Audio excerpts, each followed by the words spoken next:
The Russian economy has stopped. Growth is not possible with sanctions.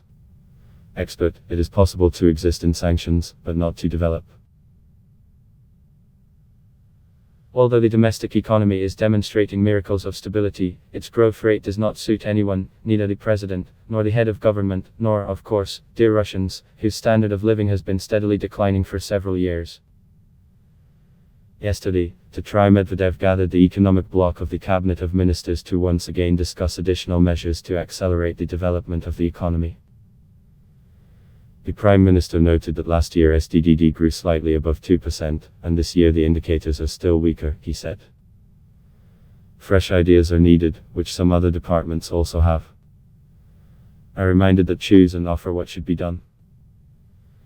The Prime Minister emphasized that the plan should not be a repetition of national projects and state programs.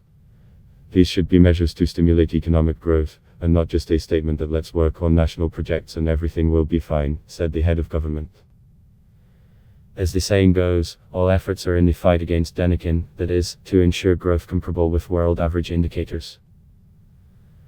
And of course, who is responsible for what, in order to know who to ask in case of failure. It must be said that the topic of additional acceleration has not been discussed in the Kremlin and government offices for the first time. As early as September 11, it became known that the government was preparing a new forecast for the country's socio-economic development.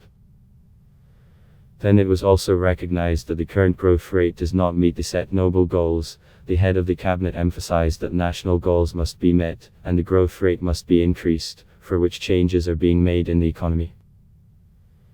The topic of additional measures to accelerate was discussed at the end of September at a meeting of Vladimir Putin with members of the government. Then the head of state pointed out that economic growth is not an end in itself, its acceleration should lead to higher incomes of citizens.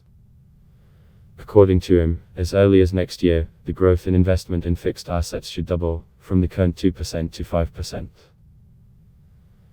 So that the DDD growth in 2021, finally, exceeds 3% and becomes even slightly higher than world standards. Thus, the brainstorming of the federal authorities on October 8 was already the third in a row in a month. Medvedev himself identified several important, in his opinion, points. The plan should include measures to improve the business climate, reduce the administrative burden and promote competition.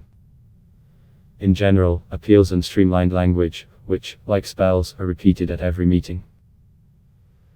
It is proposed two separate measures into the labor market and increase the efficiency of the public sector, measures to increase non-resource exports and incentives to accelerate technological development. However, next year the government will receive additional resources for investing in the economy, funds of the National Welfare Fund. At the beginning of this month, its volume approached 8 trillion rubles. And the funds accumulated above the level of 7% of DDD can be invested in various projects. The government intends to use these finances to the maximum extent possible. We asked an expert from MK, Doctor of Economics, Igor Nikolaev, to tell us about his vision of the problem. Igor Alexeyevich, it is not the first time or the first year that they have been discussing the subject of additional acceleration at the government Olympus. But the cart, as they say, is still there. The country regularly conducts surveys of business structures. They ask one single question: what is hindering your development and further progress? The same answers sound regularly: the uncertain economic situation in Russia, and the high tax burden. How does uncertainty affect a business?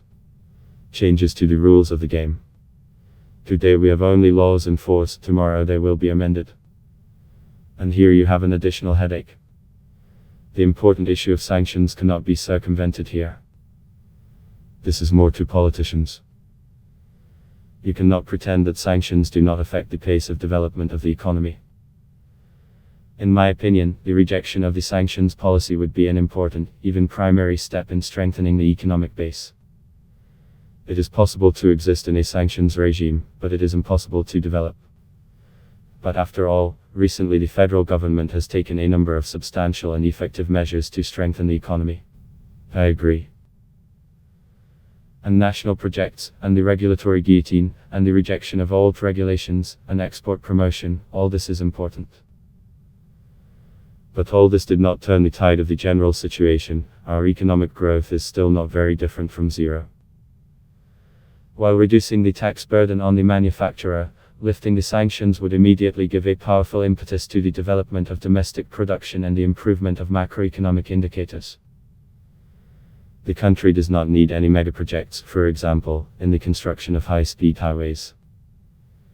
It would be better to fund the strengthening of regional transport arteries.